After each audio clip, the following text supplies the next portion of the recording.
Alright guys, I'm doing a review on this Daiya Fire roasted vegetable pizza.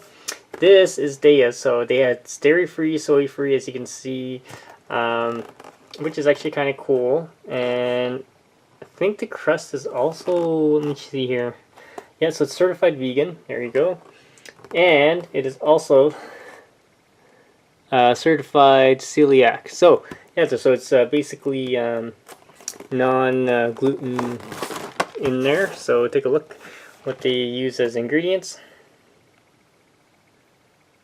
There you go, there's the gluten-free crust, non-GMO stuff, and you'll see that's the nutrient panel right there.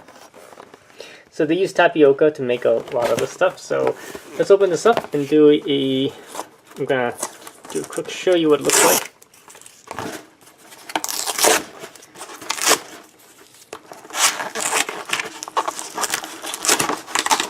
So this was on sale at the grocery store. This is what it looks like. Check that out. It looks pretty good. So we're going to cook it up.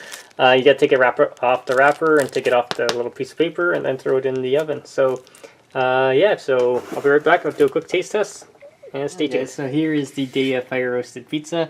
Let's do the taste test. Turned out okay. I don't think I overcooked it this time.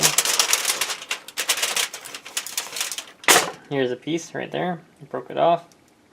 Do a quick taste test for you.